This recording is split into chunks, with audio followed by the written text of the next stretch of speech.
Hola, hola, ¿qué tal? En nombre de la Confederación Panamericana de Bádminton les damos una calurosa bienvenida a un nuevo episodio de la temporada 14 de nuestro programa Coach Corner. Mi nombre es Adrián Gómez y será un placer enorme ser su moderador el día de hoy.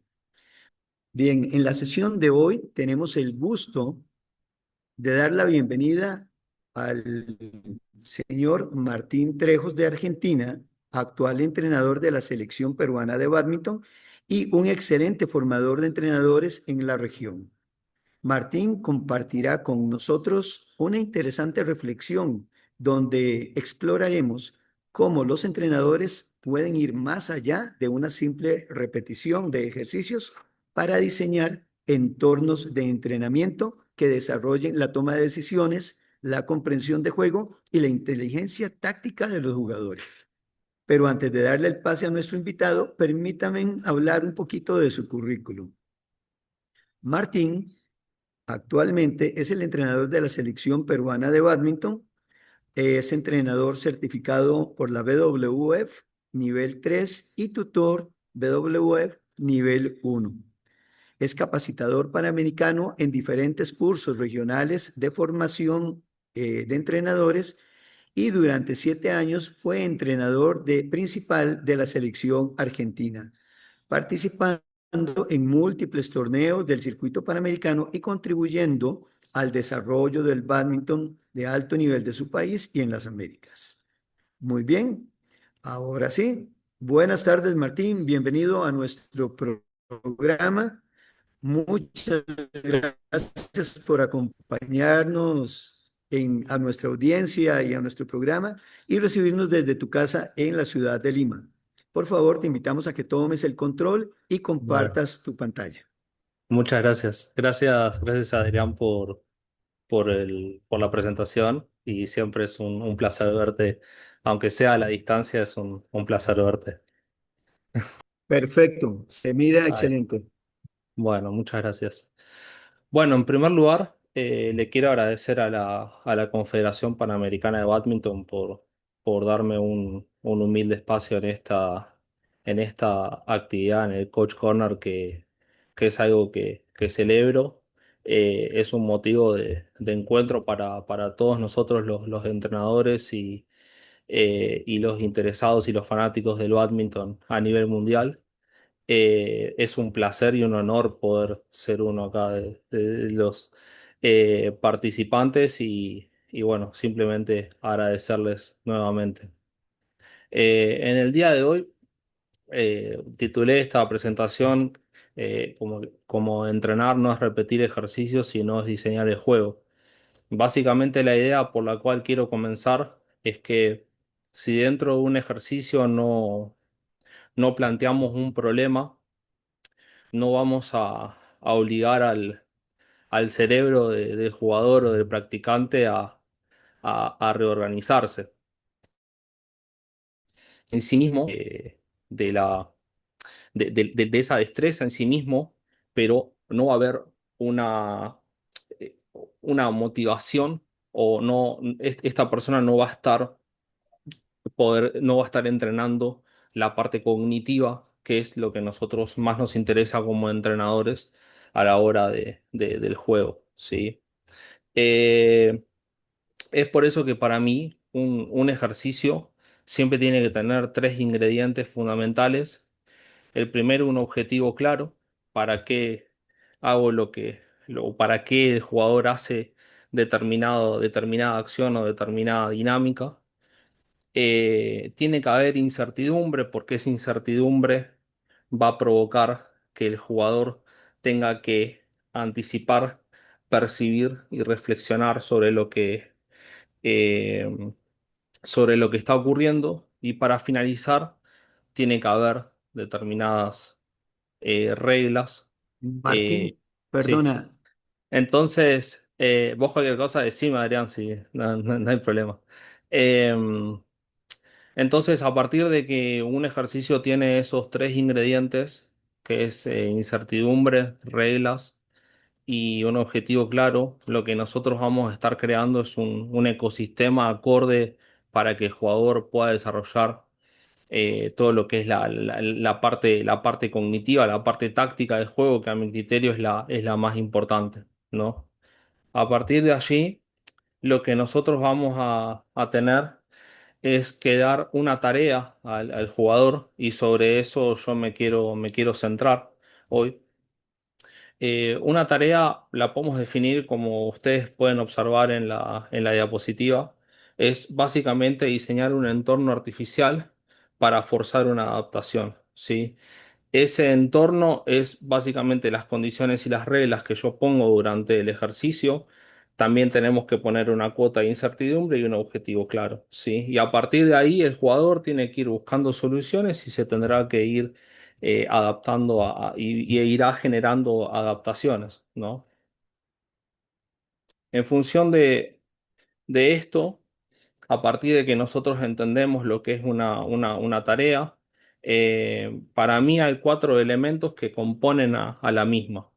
En primer lugar, hay un elemento biológico, porque nosotros cuando planteamos un ejercicio, cuando planteamos una sesión de este tipo, tenemos que entender que nosotros vamos a hacer que el jugador se estrese fisiológicamente. Entonces, ese estrés que nosotros creamos sobre el jugador tiene que ser controlado, ¿sí? Eh, en segundo lugar, hay un factor cognitivo que es muy importante, porque nosotros básicamente planteamos un problema, entonces obligamos a una reorganización neural, y en función de eso se producen las adaptaciones que van a provocar una mejora, un avance. Hay una parte táctica, porque básicamente estamos entrenando eh, una situación reducida de juego, ¿sí? O a veces entrenamos el juego en sí mismo. Y por último, hay una cuestión fisiológica, porque nosotros, al someter al jugador a una determinada carga, uno espera determinadas adaptaciones, y en función de eso vamos subiendo, bajando la carga y, en fin. Entonces, creo que estos son los cuatro elementos que componen a una tarea, ¿sí? A partir de que uno empieza a entender esto, a la hora de ir hacia el ejercicio propiamente dicho, lo que a mí me interesa mucho es reflexionar sobre la tarea previa a su ejecución, ¿sí? Entonces, es allí donde personalmente remarco tres preguntas, que es la primera: ¿qué situación de juego deseo que el jugador entrene? ¿Sí? Eh, Deseo que mi jugador entre en una situación donde se encuentra en desventaja. Deseo que mi jugador entre en una situación donde tanto él como su rival estén en una misma situación, una situación neutra de control. Deseo que mi jugador entrene bajo una situación donde él tenga la ventaja del punto y tenga que ver cómo finalizarlo, cómo anotar. Deseo que mi jugador entrene lo que ocurre en los primeros 3 4 golpes del punto. En fin, ¿qué es lo que qué situación de juego deseo entrenar? ¿Sí? La segunda pregunta, que es fundamental para mí, es: una vez que yo detecto la situación que deseo que mi jugador entrene, es ¿qué debe saber el jugador para ejecutar correctamente la tarea? Es decir, tiene un objetivo, hay ciertas reglas, ciertas condiciones y hay incertidumbre, ¿no? Ahora, ¿qué debe saber mi jugador para poder llevar a cabo de manera eh, correcta el objetivo? Y ahí es muy importante que ustedes como entrenadores, nosotros los entrenadores, podamos brindar la información correcta previa a la ejecución, ¿sí? Y para finalizar, básicamente, ¿cómo debería ya plantear el ejercicio? Una vez que yo respondo la pregunta uno y la pregunta 2, viene lo que es el planteo, ¿no? Y ahí empiezo a pensar qué intercambios de golpes o qué dinámica sería la correcta, y empezar a adentrarnos en la sesión, ¿sí? Durante la, la tarea en sí mismo, perdón, durante el ejercicio en sí mismo, a mí lo que me gusta observar básicamente son dos cosas. Punto número uno: si el jugador está tomando buenas decisiones, ¿sí? Es aquí donde me voy a detener un poco porque creo que esto es muy importante. Tener la capacidad de observar, y a veces el observar implica no irrumpir todo el tiempo el ejercicio, no interrumpir la tarea, dejar que el jugador o que los jugadores que están haciendo el ejercicio se desarrollen, vayan buscando soluciones, no todo el tiempo nosotros como entrenadores decir qué hacer, cómo hacer, ¿sí? Simplemente dejar que la persona solucione y a partir de ahí observar y en función de lo que yo observo, analizo si es correcto o no, ¿sí?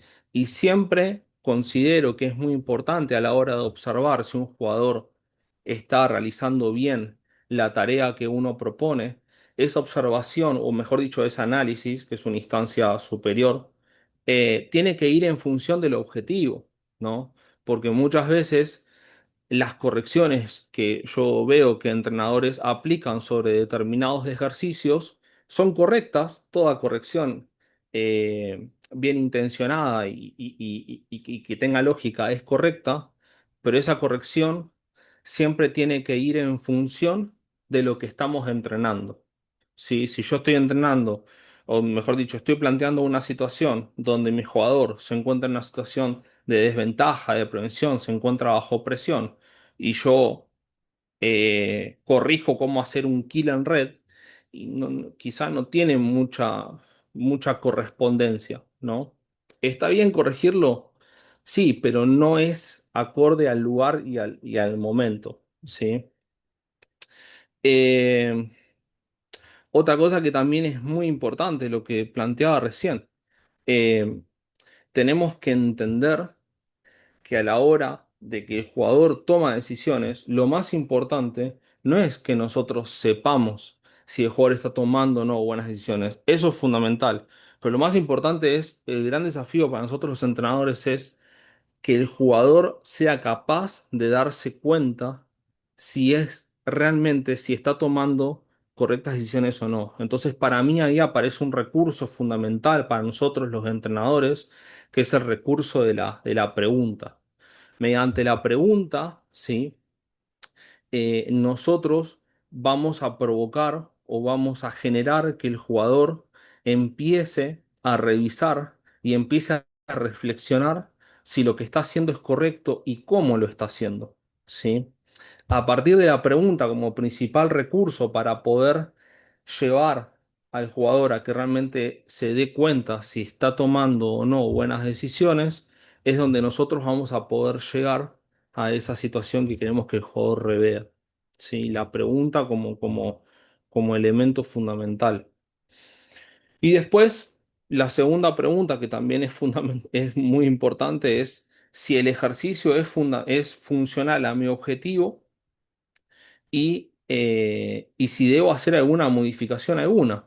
Porque al final uno plantea un ejercicio, uno plantea una sesión en su cabeza, eh, y puede ser que no salga. O puede ser que en el medio de la sesión los jugadores vayan haciendo cosas o vayan resolviendo de determinada manera que a uno lo obliguen a cambiar o lo obliguen a modificar.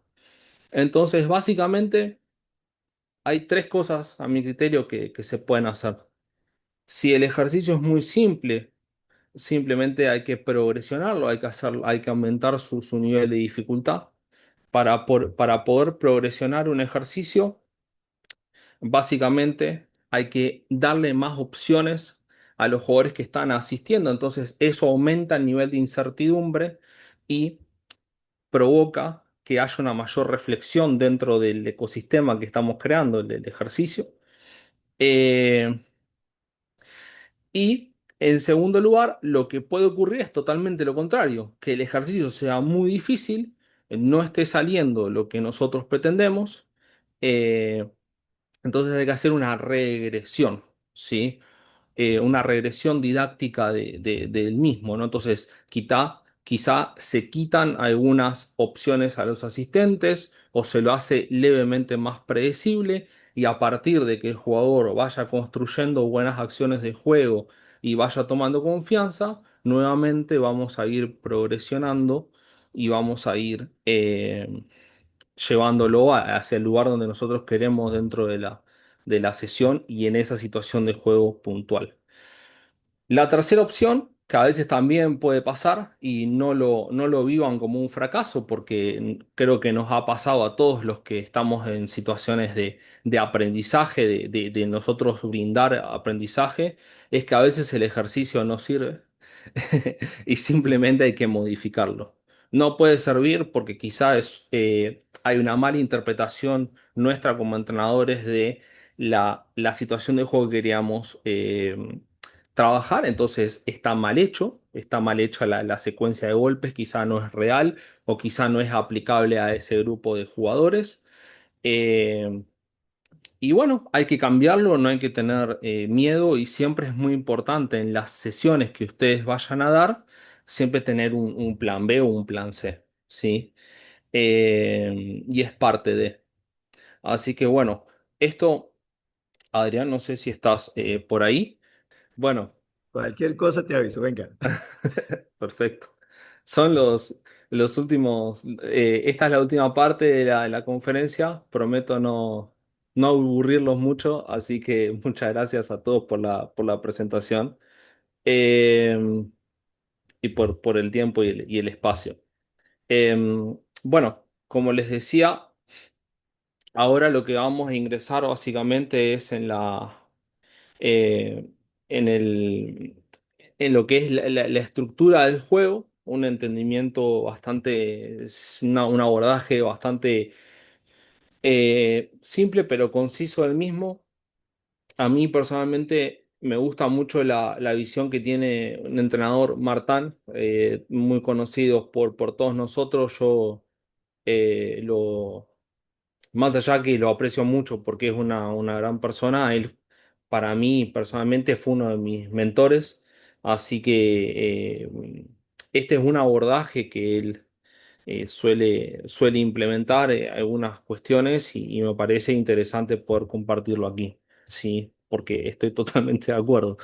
Em, para poder entender el juego, que es un poco uno de los elementos previos que yo hablaba antes, ¿no? A la hora de poder reflexionar sobre lo que quiero hacer en un ejercicio, por ejemplo, puntualmente, una de las preguntas que yo hacía, no sé si recuerdan, es básicamente qué situación de juego quiero entrenar. Entonces, me es imposible no poder atravesar rápidamente este contenido, que si yo no entiendo cómo se estructura el juego, es muy difícil poder responder esa pregunta, ¿sí? Entonces, básicamente el juego, la estructura del juego, a mi criterio, se divide en dos grandes columnas, como ustedes las pueden ver en la pantalla, que es número uno, las situaciones de juego, que son las situaciones defensivas. Bueno, él le dice prevención, se va a enojar si ve que dice defensiva, entonces vamos a decirle prevención, de iniciativa y de definición. Y después los momentos del juego, a mi criterio, son los primeros golpes, el inicio del punto, que se compone de tres, cuatro golpes, el desarrollo del punto, el rally, ¿sí? Y el desenlace, ¿no? El momento en el cual finaliza. Esta, estas dos columnas, estos dos conceptos, a mi criterio, siempre están ampliamente ligados entre sí.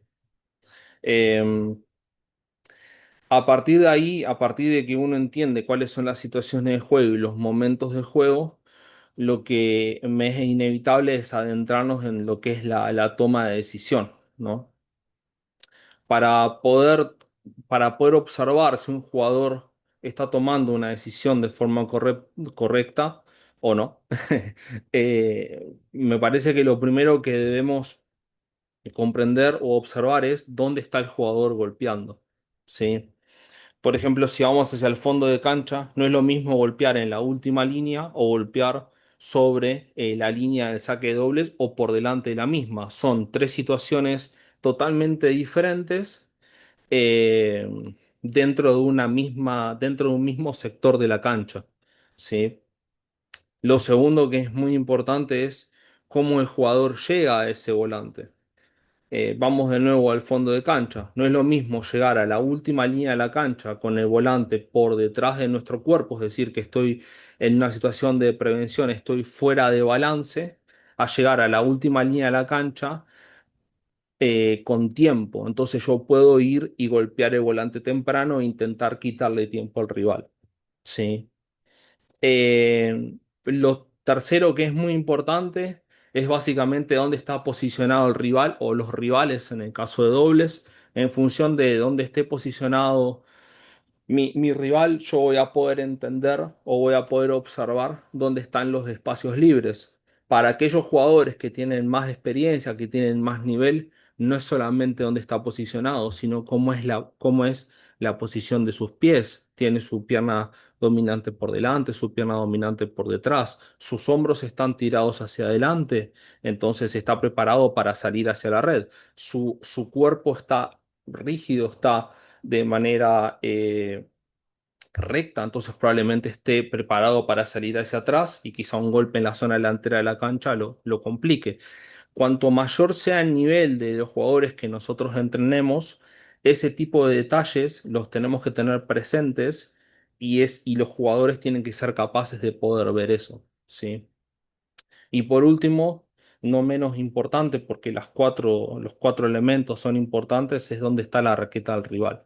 Sí, es lo mismo que mi rival esté en el centro de la cancha con su pecho tirado hacia adelante, con la raqueta levemente baja, entonces quiere decir que está preparado para que yo haga un drop, para que yo baje la pluma. ¿Sí? A que, por ejemplo, mi rival esté en el centro de la cancha esperándome con la raqueta en una posición intermedia, entonces ese rival está preparado para salir rápido hacia atrás. Eh, y eso el jugador tiene que ser capaz de verlo. ¿Sí? Pero recuerden que es un proceso, que esto no es de un día para el otro. A partir de ahí, lo que nosotros podemos entender es que en los primeros golpes puede haber situaciones de juego de iniciativa o de defensa. ¿Sí? Yo, por ejemplo, con una recepción, puedo poner rápidamente, si mi recepción es correcta y yo logro observar cómo se posiciona mi rival después de hacer un saque, dónde coloca su raqueta, y yo realmente leo bien cómo llego al volante y dónde estoy golpeando, si mi toma de decisión es correcta, yo puedo poner rápidamente a mi rival a jugar en una situación defensiva, lo puedo quitar de balance, entonces puedo empezar el punto obteniendo la iniciativa de juego. Lo mismo ocurre en la situación en el desarrollo del punto, en el rally. Puedo tener la iniciativa, puedo estar bajo una situación desfavorable para mí. O también hay momentos del rally donde los dos jugadores se encuentran en una misma situación, una situación de control, una situación neutra. Y es ahí en ese intercambio donde los jugadores buscan obtener la iniciativa, mayormente. Y sobre el momento del desenlace, el momento final, yo me puedo encontrar en una situación de defensa, que sería lo peor, por así decirlo, una situación bajo presión, o puedo tratar de tener la iniciativa o entrar dentro de lo que es una situación de definición. ¿Sí? A partir de eso, la pregunta que yo me hago siempre es, qué situación de juego deseo entrenar? Em, Puedo entrenar los primeros golpes, puedo entrenar lo que es el desarrollo, puedo entrenar lo que es el desenlace, es decir, empezar en una situación de desarrollo del punto y transicionar hacia una situación de desenlace y cómo yo puedo llegar a anotar un punto, ¿sí? Y a partir de ahí voy construyendo y voy pensando qué interacciones o qué dinámicas yo tengo que crear en mi ejercicio. Y para eso, para mí siempre hay algo que es muy importante, que para poder comprender lo que estoy haciendo o lo que pretendo hacer en mi ejercicio, es fundamental poder entender o poder observar partidos de bádminton, porque ahí en los partidos reales es donde uno puede ver las diferentes interacciones. Si la pluma sale del fondo, mayormente, ¿qué ocurre? O quizá va al fondo, o quizá hay un remate, quizá hay un drop. En fin, millones de situaciones que ocurren en un partido. Entonces, por eso es muy importante ver partidos. ¿sí? Em, para en las últimas dos diapositivas, que son las que vienen ahora, yo les preparé unos videos donde básicamente son dos ejercicios. Ambos ejercicios son desde el fondo de cancha. em, y Y la idea es que ustedes puedan observar cómo de dos secuencias simples, que quizá todo el mundo conoce, las podemos ir complejizando, las podemos ir progresionando y le vamos agregando mayor incertidumbre, mayor capacidad reflexiva por parte del jugador o de los jugadores que lo están realizando y bueno, ir trabajando sobre eso, ¿sí? Em, En esta primera secuencia de ejercicios, que es una progresión de ejercicios, básicamente creo que hay una secuencia que todos los entrenadores del mundo, a mi criterio, conocen, que es el drop, jugar corta, levantar al fondo, drop, corta, levantar al fondo. No, entonces la vamos a ver acá, ¿sí? Un drop, una corta, levanto. Creo que es una secuencia simple, una secuencia, lo que se conoce como una secuencia cerrada, es algo que se repite, ¿no? Eh, este tipo de ejercicios quizás son buenos para poder practicar determinadas, encadenar determinados movimientos, por ejemplo, ir de la red, perdón, del fondo hacia la red, ¿no? Pero lo que decía al principio, acá no hay ningún problema, no se representa ningún tipo de problema. Entonces, el cerebro no tiene por qué reorganizarse, no se genera ningún tipo de adaptación más que una mejora técnica de algo en particular que uno desea entrenar, ¿no? Pero si nosotros vamos al siguiente, ay, no, ahí está. Si nosotros vamos al siguiente ejercicio, ¿sí? ¿Qué pasa si hacemos esta misma secuencia, pero en toda la cancha? Yo puedo hacer drop sin decir eh, la trayectoria, no establecemos ningún tipo de trayectoria. Puedo jugar corta y puedo levantar, ¿sí? Pero sin establecer trayectoria alguna. Entonces ya la cosa cambia, porque si yo, por ejemplo, con un drop quiero poner a mi rival a jugar en una situación, quiero quitar a mi rival de balance, ya tengo que empezar a ver dónde está posicionado mi rival, dónde está su raqueta. Su raqueta está más hacia su lado derecho, su raqueta está más sobre el centro, más sobre el lado del revés. Y en fin, quizá con esta misma secuencia, pero abriéndola en toda la cancha, a mi criterio, ya la cosa empieza a cambiar. ¿Sí? Ahí lo dejamos una vez más.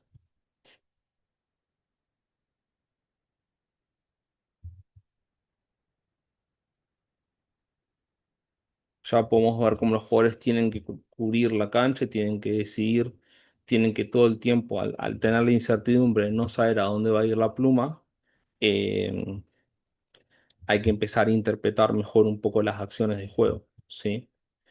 Y después, la última progresión de esta secuencia es, ¿qué pasa si desde el fondo de cancha hay dos opciones ahora?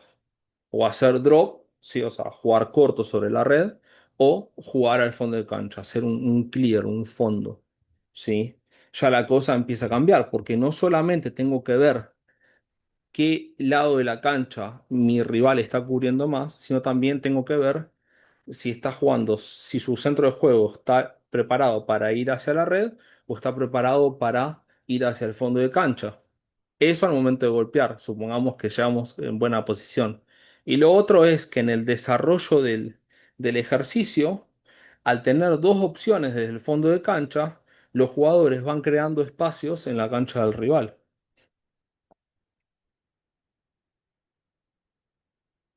Puede jugar fondo o drops. Y adelante es una situación cerrada, ¿no? Fondo.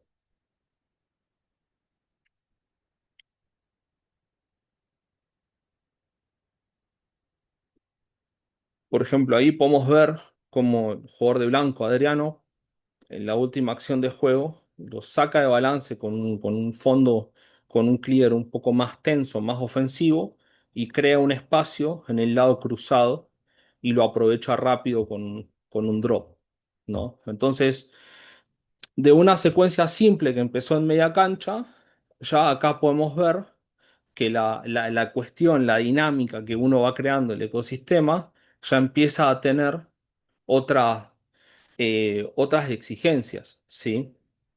Esto, a mi criterio, eh, es una sugerencia, una propuesta, pero lo más importante es que no necesitamos hacer ejercicios muy rebuscados, no necesitamos andar inventando cuestiones muy difíciles, ¿no? Aunque sí el juego es complejo y es muy completo, pero no necesitamos de grandes o reinventar el juego. Sí, las cosas están y suceden ahí. Eh, bueno, nos vamos una vez más y pasamos a la siguiente diapositiva, que es otra progresión más.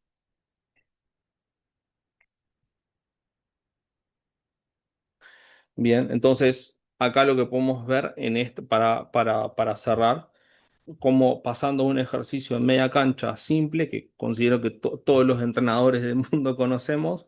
Primero, ¿qué pasa si hacemos esta secuencia en la cancha completa? ¿Y qué pasa si esa misma secuencia agregamos dos opciones en el fondo? A mi criterio ya el ejercicio cambió un montón, cambió mucho, ¿sí? Y es mucho más favorable para la reflexión. Y a partir de ahí uno lo puede ir llevando o puede ir modificando, ¿no? En función de lo que uno desee entrenar. Este ejercicio es muy simple también, es un ejercicio de defensa y de ataque también, donde hay un asistente que siempre va a estar atacando y hay un jugador que va a estar defendiendo o va a hacer defensas cortas. Entonces, empezamos en media cancha, levanto, remate, defensa corta. Simple, ¿no? O sea, no hay mucho que hacer. Eh, lo vemos una vez más.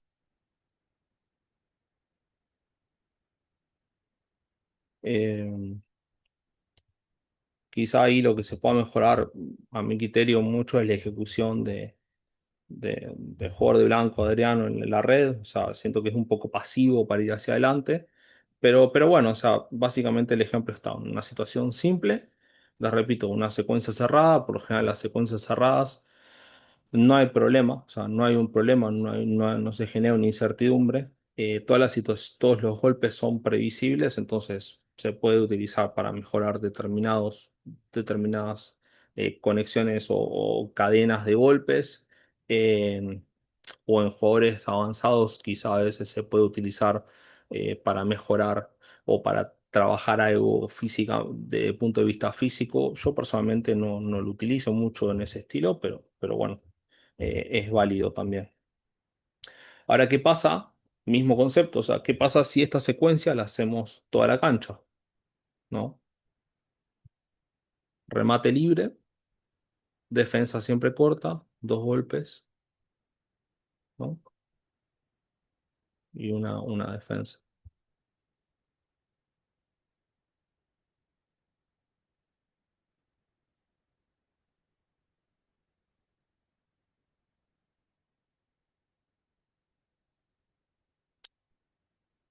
Por ejemplo, a mi criterio, cuando yo veo esto, em, el intercambio de golpes es muy bonito porque lo hacen bien, pero si ustedes me preguntan a mí, para mí el ejercicio desde el punto de vista táctico no está saliendo bien. Porque si ustedes observan, el jugador que se encuentra en el fondo, el jugador de remera rosa, con la defensa corta no busca agrandar la cancha de Adriano, ¿sí? Y por lo general Adriano cuando golpea, habría que preguntarle. Me gustaría saber qué tanto está observando la raqueta del rival, ¿no? Eh, entonces, ahí son dos preguntas que yo personalmente haría, ¿no? También podemos observar cómo el jugador de Rosa quizás hace defensas demasiado profundas a mi criterio del lado derecho, entonces no hace que su cancha sea grande, la cancha del rival sea grande, ¿no? Eh, entonces, esas son las cosas que nosotros tenemos que tratar de, de preguntar o de hacer en estos ejercicios, ¿no? Si uno lo ve de afuera, dice, wow, cómo saltan, cómo se mueven y demás. Pero a mi criterio, espero que no se enojen los jugadores, no tiene calidad esto que estamos viendo. No tiene calidad porque no están buscando o no hay una correcta toma de decisión en ese tipo de detalles que uno sí le solicita a un jugador del nivel de ellos, ¿no? Para ir a la última progresión. Ahora, el jugador que está atacando, el jugador que se encuentra de este lado, tiene la opción de jugar fondos, o sea, clear o remate. Entonces eso genera una incertidumbre mucho mayor en el jugador que defiende, ¿no? Sí, ahí podemos observar cómo él usa los fondos, ¿no? Ahora, creo que este ejercicio está bien, está bien.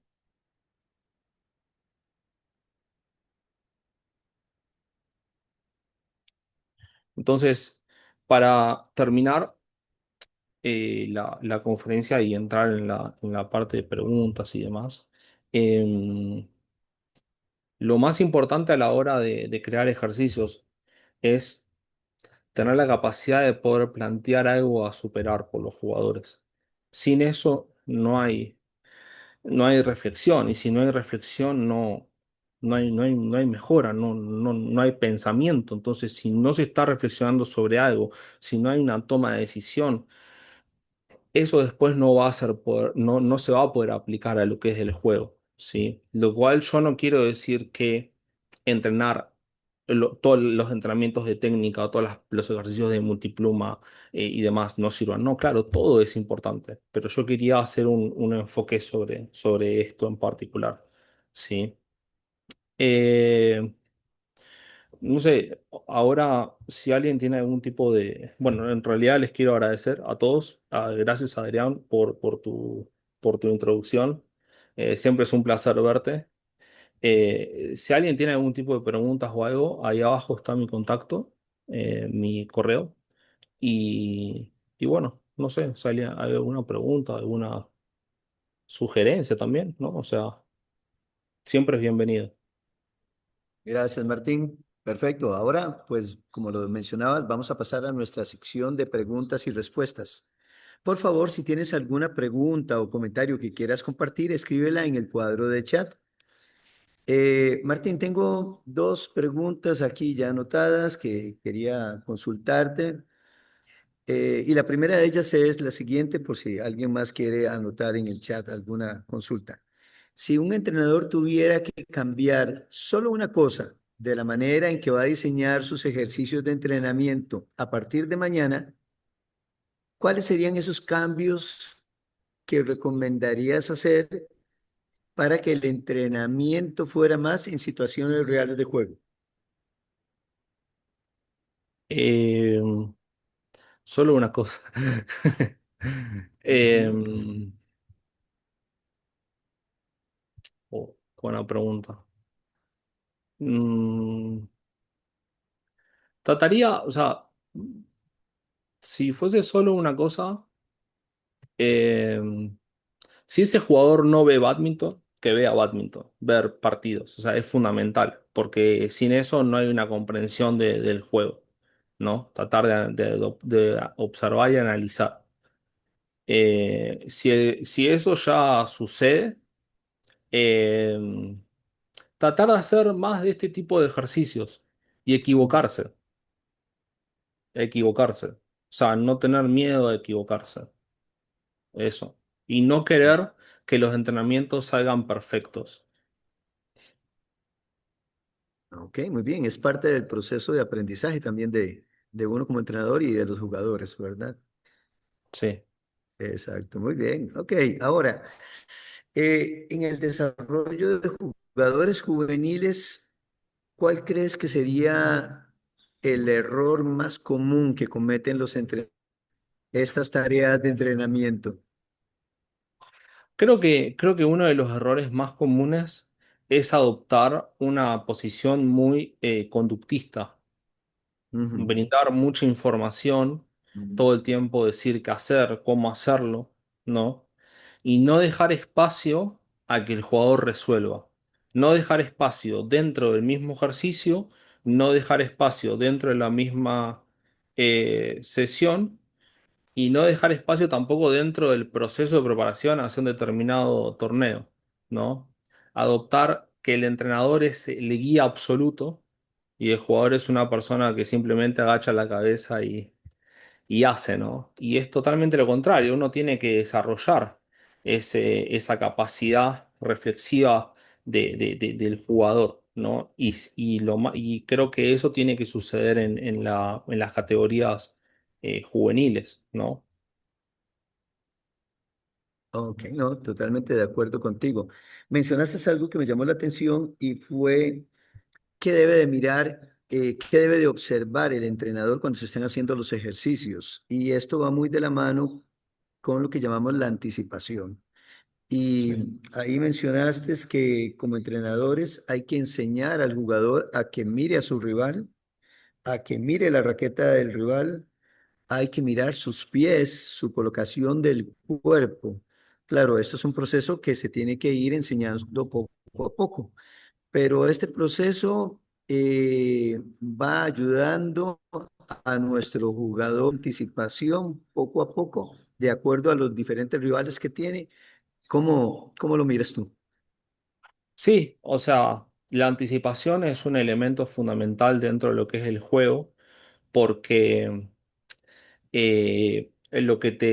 lo que provoca es que vos le quites tiempo al rival. O sea, vos estás más adelantado que el rival.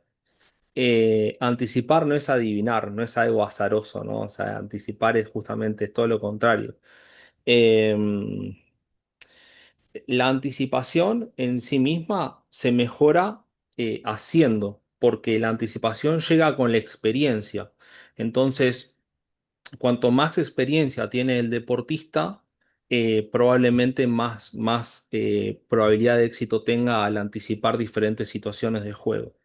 Esa experiencia se consigue reproduciendo muchas veces en el entrenamiento diversas situaciones de juego e intentando anticipar. Si nosotros no creamos esos espacios dentro de las sesiones de entrenamiento, el jugador no va a poder desarrollar esta capacidad. Correcto. No, y bueno, tengo otra pregunta aquí de Pablo Aburto, que nos menciona que cómo debemos trabajar la discapacidad intelectual. Obviamente, hay que poner a los chicos a realizar ciertos ejercicios, pero en parte también hay que poner esa pizca para que vayan resolviendo situaciones. ¿Tú cómo lo miras?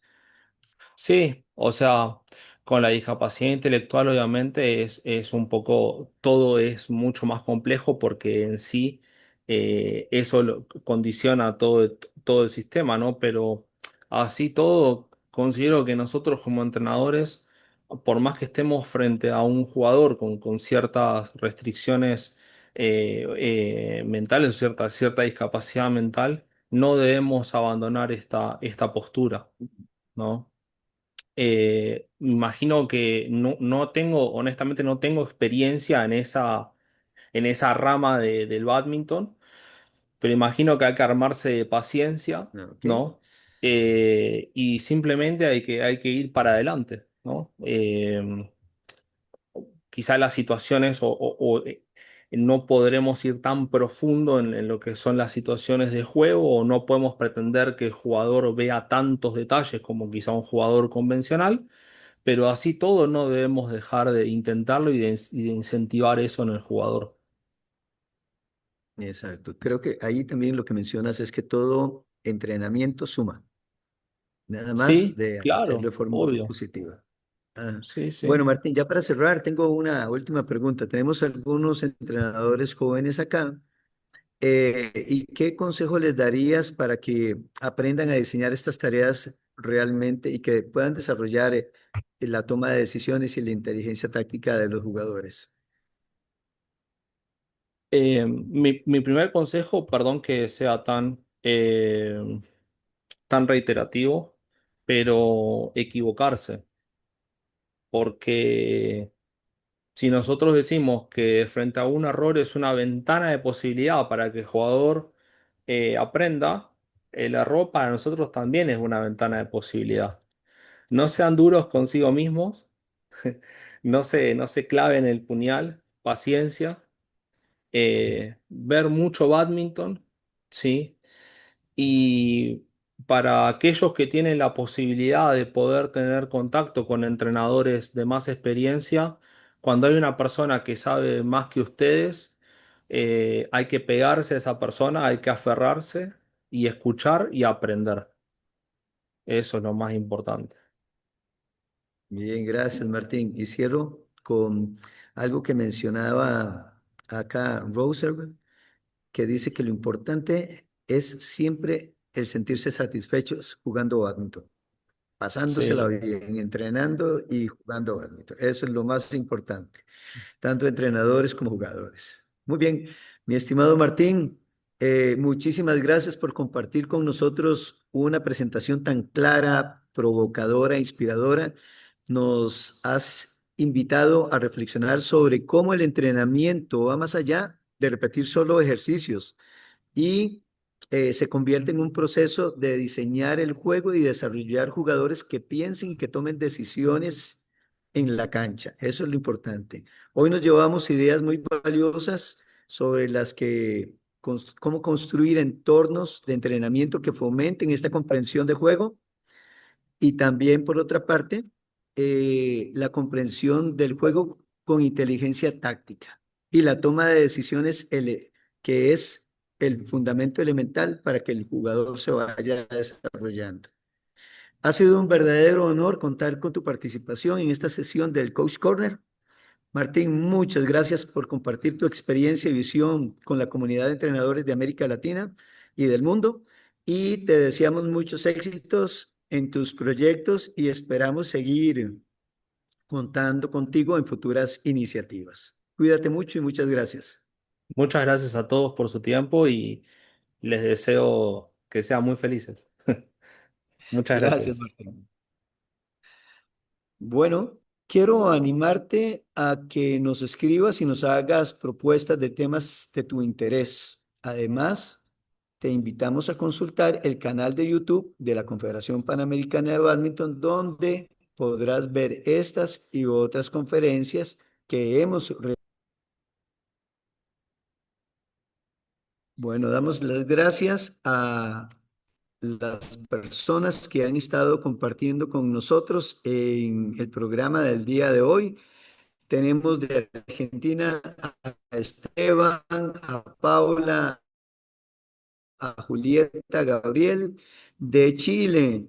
Ah, bueno, y también tenemos a Nicole Díaz, de Chile, también a Diana, a Andrea, tenemos también a Carmen, Jaime, Jesús, a Brian, Randy, Marisol, Leider, Max, Orlando. Ah, bueno, de Costa Rica tenemos a este montón de amigos que nos están acompañando el día de hoy, a Pamela y a María José. También de República Dominicana a Edward, de El Salvador a Santiago, de Guatemala a Xavier, de Jamaica, nuestro querido amigo Richard Wong, y de Haití a Roosevelt. También de México a Jorge Aguilar y José Alcántara. También tenemos y damos la bienvenida a nuestros amigos de Nicaragua, a Edén, a Pablo y Dionisio, que nos acompañan el día de hoy. De Panamá a Robert y a Santiago, a Sandra y a Paz Rossini de Perú. De Venezuela a Carmen, Irwin, Nelbon, Nelson de Venezuela y también fuera del continente de Benini a Hildas, de India a Advain, de Netherlands, de Holanda a Martijn, un saludo cordial, de Nigeria a Chukwuemeka, de Nigeria y de Ruanda a Aimi. Muchísimas gracias por compartirnos y acompañarnos en el día de hoy.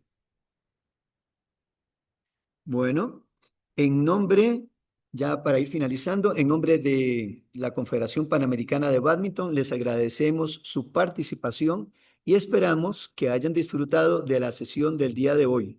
Les deseamos los mayores éxitos y esperamos tenerlos en nuestro próximo episodio. Cuídense mucho y nos vemos en la próxima. Hasta luego.